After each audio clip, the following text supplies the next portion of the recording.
For 1,000 years, kings and queens of Europe had absolute power. But absolute power corrupts absolutely. Greed, revenge, sex, madness, witchcraft, murder. Every monarch had their royal secrets.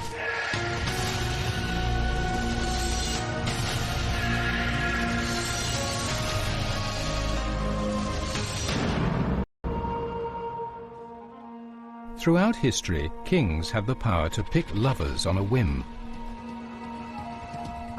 Female royals also enjoyed the same power.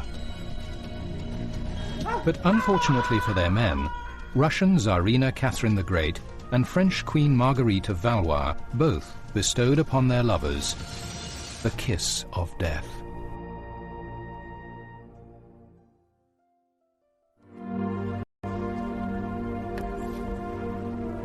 Marguerite of Valois was a renowned beauty. She fed a lifelong hunger for passion with countless lovers. Unfortunately for the hapless men in her life, one after the other, they met hideous, bloody ends. Known as Queen Margot, Marguerite grew up with 3 murderous brothers who became kings of France, and with a ruthlessly ambitious mother, Queen Catherine de' Medici. Margot was to marry and divorce French King Henry IV. She was surrounded by a royal court steeped in intrigue and corruption, and each of her lovers came to an unlucky end. Her later years were haunted by the memory of her many lost loves. In her youth, Margot was of fair complexion, with blue eyes, abundant black tresses, and a provocative figure. Don Juan of Austria was blinded by her beauty when he met her. She looked more like a goddess of heaven than a princess of earth. Her charms were better suited to ruin men than to save them. Her beauty was sent to damn us. The young Margot was torn between religion and politics by her bullying family. It was a time of religious war in France. In 1572, her mother devised a diplomatic scheme for the Catholic Margot to marry Protestant Prince Henry. The reluctant 19-year-old Margot had to be physically forced to the altar for the arranged marriage. She never said, "I do," during the ceremony. One of her brothers had to push her at the appropriate moment, and the nod of her head was taken as her affirmation of the vows, set by Margot's mother to lure the unsuspecting Protestants to Paris. 6 days after the wedding, the religious bloodbath of St. Bartholomew's Eve erupted as Catholics turned in hatred against their Protestant enemy. Thousands of Protestants were cut down in the streets and slaughtered in their homes. Margot bravely sheltered her new Protestant husband, who would otherwise have been hacked to pieces by the angry Catholic mob. Despite this, Margot's marriage to Prince Henry was godless from the start. But Margot and Henry stayed married for political reasons, and although they lived apart, they became close friends and allies for the rest of their lives. Shortly after her wedding, Margot took the first of her many lovers. Boniface de la Mole was a dashing figure, the best dancer at court, and an incurable ladies' man. The charming La Mole became hopelessly infatuated with Margot. The love affair didn't last long. A wax effigy was found in his room, and he was accused of plotting to kill Margot's brother, King Charles IX, by witchcraft. Margot's mother, Catherine, ordered him executed. Imprisoned here in the Conciergerie in Paris, La Mole was first horrifically tortured with the boot, a device that crushed every bone in the foot.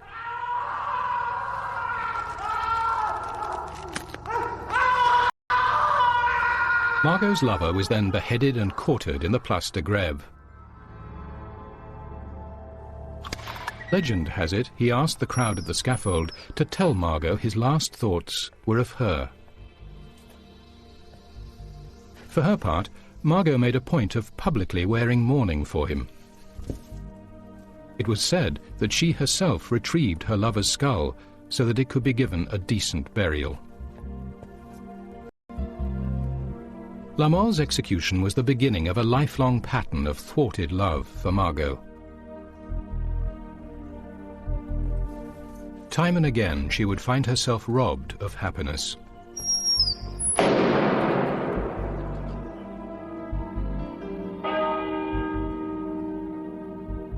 Margot's brother Charles IX died soon afterwards, to be succeeded by her next brother Henry III. He was to brutally bully and rule her life for years. When she took a new lover, Margot's reputation as a loose woman was confirmed. Rumours circulated at court that she had been found in a compromising position with a young noble, Jacques de Harlay, and it was even said that she had an affair with a Duke d'Alençon, her youngest. The vicious court gossip swirling around his sister, Margot's brother King Henry decided to discipline his errant sister. Henry asked Margot to be his hostess at a ball held in the Louvre. At the height of the party, he falsely accused her of having a child by de Harlay. The king went on to list all her liaisons in intimate detail and ordered her to deliver the court from her contagious presence. Jacques de Harlay prudently decided a relationship with Margot was too dangerous and deserted her. Early the next morning, disgraced and furious, Margot fled Paris into exile. Even as she was making her escape, she was followed and humiliated by a group of men sent by her brother the king. Margot settled in a fortress in the Auvergne region of France, where she had her own bodyguards and considered herself in a state of war with her brother Henry III. Margot's jinx in love followed her. She fell seriously ill and was nursed back from the brink of death by the son of the local apothecary. He fell hopelessly in love with her. But one of Margot's bodyguards was desperately in love with her too.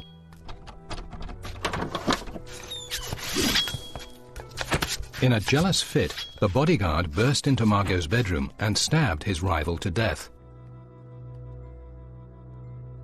Undaunted by this string of tragedies, Margot found another lover. To the annoyance of her brother, she now fell for an army captain.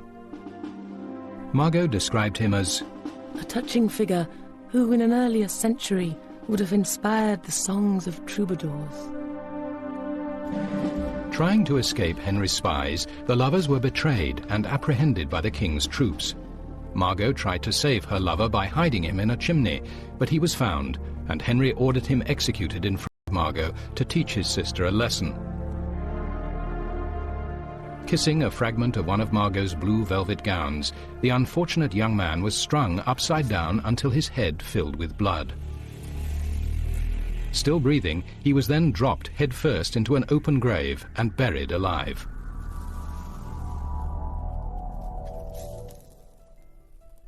Margot was finally released from her royal brother's brutal meddling when he was assassinated in 1589.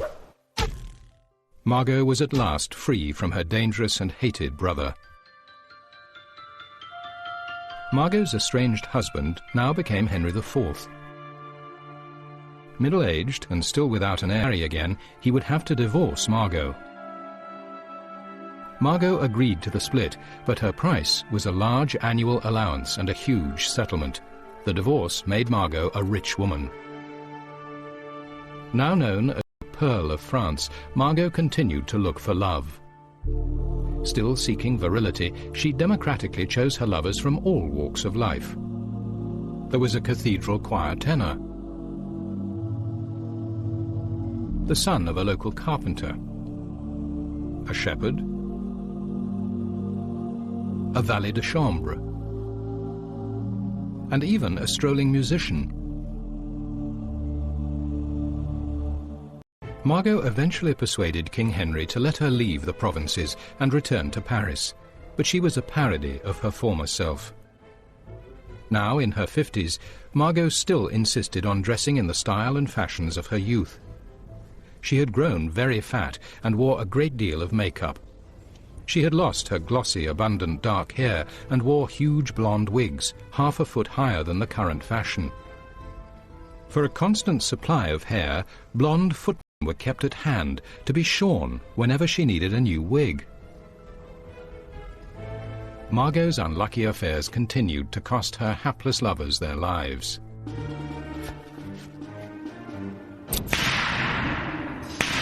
She took two lovers at once, a 20-year-old named Saint-Julien and an 18-year-old called Vermont. They were rivals. Vermont murdered Saint-Julien, shooting him through the head in front of Margot as they were returning from Mass. Margot was so incensed she insisted Vermont be hanged on the spot and offered to donate her garters for the purpose. He was hanged the next day outside her home. Margot was so distressed she moved to a new home opposite the Louvre, where she lived with her lovers, holding raucous nightly banquets. She became popularly known as Queen Venus. Her ex-husband King Henry begged her to stop carousing and act her age. A Jesuit preacher denounced Margot's licentiousness from the pulpit of Notre Dame Cathedral, complaining that her habit of displaying her ample bosom had been adopted by the impressionable young girls of Paris. Stories about her abounded, that she was so obese she couldn't get through doors, that she had emergency wigs under the folds of her huge skirts in case of accidents, that she kept little scented bags under her girdle containing the embalmed hearts of all her dead lovers. Despite a lifetime of dangerous liaisons, Margot outlived her entire family. She ended her days attended by her young lovers and died peacefully just before her 62nd birthday in 1615. Her body was laid to rest in the Cathedral of Saint-Denis. When the tombs of her mother and father were later transferred to another church, Margot's remains mysteriously disappeared. To this day, they have never been found.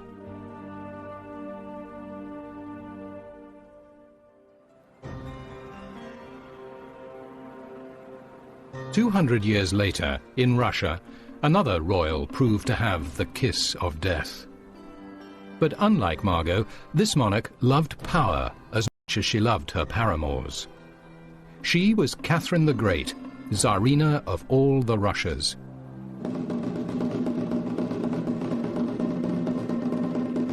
The year was 1745, and Catherine was married to Peter III, heir to the Russian throne. Peter was the commander of one of Europe's greatest armies and fought many great battles, all of them in his head. Peter loved to play with his toy soldiers. He drilled and maneuvered regiment upon regiment in every room of his palace at Peterhof, for Peter had the mind of a child. Peter liked to occupy himself with weighty matters, such as the case of the Nibbled Guardsman. In one incident, Peter caught a large rat, which he believed had eaten some of his toy soldiers. The rat was formally court-martialed and summarily executed, its body left suspended on a toy gallows as a lesson to other rats who might want to attack the royal regiments.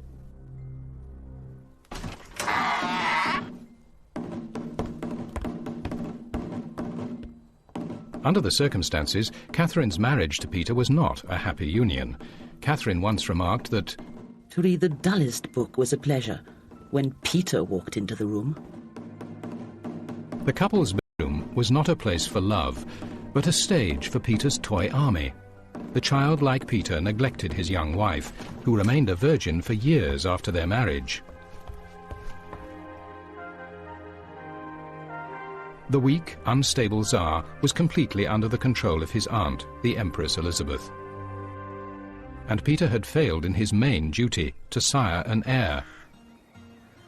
With no interest in having sex with Catherine, the chance of fulfilling his task was remote. The Empress Elizabeth suggested fade into the background after the birth, allowing Peter to take the credit. At a masked ball in the autumn of 1753, Catherine met Sergei Salchukov, a dashing young officer in the Imperial Guard. Catherine was still a shy, unhappily married virgin. Sergei was married to a dull lady-in-waiting who knitted sweaters for Catherine's pet poodle. Catherine thought Sergei as handsome as the dawn, and her passion for him blossomed. To avoid the prying eyes of vicious court gossips, Catherine and her lover resorted to secrecy and took great risks to meet.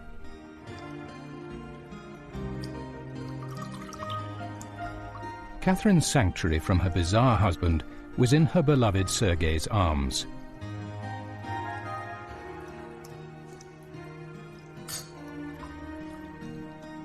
But that was about to end. Catherine became pregnant. With that news, Sergei was removed from court, his duty done. When she gave birth to a son, the baby was taken from her and sent to the Empress Elizabeth to be raised as the future heir to the Russian throne. Catherine was alone once more.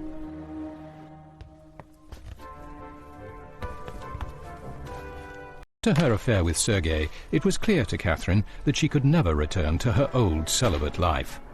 Consequently, one half of the road to temptation was already covered, and it's only human in such situations that one should not be left halfway. Catherine soon took another lover, Grigory Grigorievich Orlov. Dashing, dangerous and exciting, he was notorious for his wild lifestyle. Catherine could not resist him. She grew to enjoy the danger of their secret liaisons, even disguising herself and slipping past palace guards to make each secret rendezvous.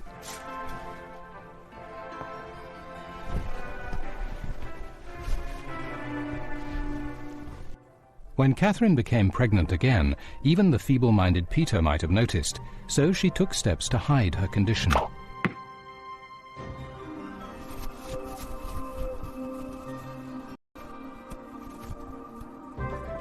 Her pregnancy was disguised under large hooped skirts. When she went into labor, one of her servants agreed to burn down his own house to distract Peter. Unable to resist a good fire, Peter rushed to watch the flames, leaving Catherine to have Orlov's child in privacy. In all, Catherine had 3 children by Orlov, and Peter was proclaimed Tsar of all the Russias. Peter's sexuality awakened when he took a mistress and fell in love. He took steps to divorce Catherine and banish her to a convent. She had to take action. Aided by Catherine, Grigory Orlov and his brother Alexei fomented resistance to Tsar Peter. Many army officers were only too willing to see the mad and inept ruler deposed. On the 28th of June, Catherine seized her chance. With her husband Tsar Peter away from St. Petersburg and the city empty of guards, Catherine urged her lover Orlov to take action. Willing to do anything for his beloved Catherine, within hours Orlov had his rebel forces marching to St. Petersburg. Before Peter even knew of the coup, Catherine had placed the imperial crown on her own head in Kazan Cathedral. The army acclaimed her as the new Russian ruler. As the news spread, more and more nobles rallied behind her. Peter III's short reign was over. The devoted Orlov took the former Tsar into custody, but he and his brother Alexei were restless guarding the prisoner they referred to as the monster. Alexei wrote to Catherine, "Our monster has fallen very sick and has had an unexpected attack of colic. I'm afraid that he might die tonight, and fear still more that he may live. The first fear I have because he chatters pure nonsense and that amuses us. And the second fear, because he really is dangerous for all of us, often speaking as if he were still Tsar." Fortunately for the Orlov brothers, Tsar Peter recovered, but mysteriously their royal prisoner then fell ill once again, almost certainly due to poisoning. To be sure the former Tsar wouldn't recover, the Orlovs beat him to death. With Peter safely out of the way, Catherine showered her lover with titles and gave him vast estates. As Tsarina, Catherine now held immense power. But her lover Orlov, the man who engineered her rise, would not remain in her affections for long. growing arrogance and lust for power were becoming excessive. As he became more demanding, Catherine began to lose interest, and her attention turned elsewhere. Empowered by her freedom and position, Catherine the Great took on a series of lovers, all handsome, all young, and all soldiers. The desperate gifts in the world, the gem that would become known as the Orloff diamond. This huge stone weighed nearly 200 carats and was said to have been the eye of an idol in a temple in India. Orloff, in an unashamed display of the wealth Catherine had showered on him, gave her the diamond. Catherine took the gift, but refused to take him back as a lover. He had made an expensive mistake. Realizing he would never again be master of her heart, Orloff left Russia and married his cousin.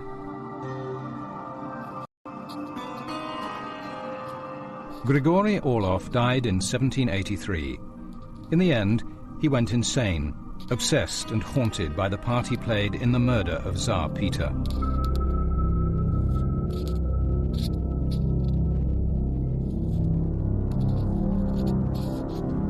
Catherine herself died on the 6th of November 1796, aged 67. It was said by her enemies at the time that she died trying to make love to a horse whose harness broke, crushing the unfortunate Tsarina. The rumor has survived, but in fact all her lovers were human, and she died from a stroke here in the Winter Palace in St. Petersburg.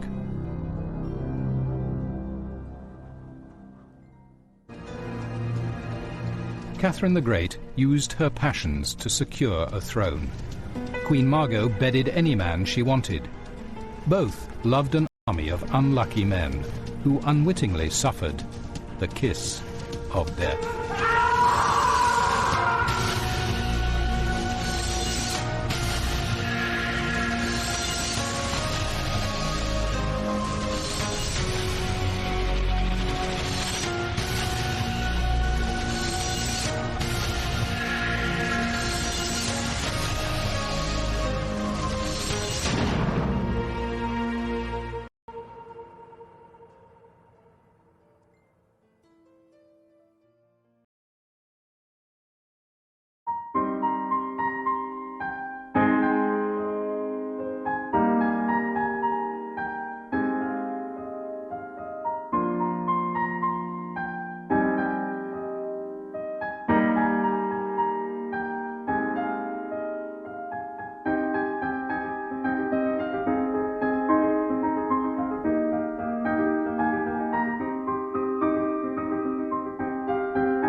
fortress in the Auvergne region of France, where she had her own bodyguards and considered herself in a state of war with her brother Henry III.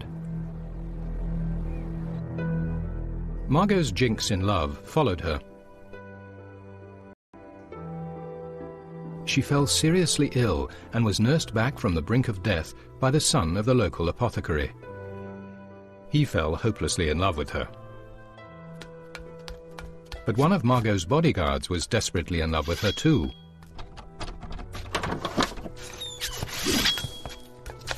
In a jealous fit, the bodyguard burst into Margot's bedroom and stabbed his rival to death. Undaunted by this string of tragedies, Margot found another lover. To the annoyance of her brother, she now fell for an army captain. Margot described him as a touching figure who in an earlier century would have inspired the songs of troubadours. Trying to escape Henry's spies, the lovers were betrayed and apprehended by the king's troops. Margot tried to save her lover by hiding him in a chimney, but he was found, and Henry ordered him executed in front of Margot to teach his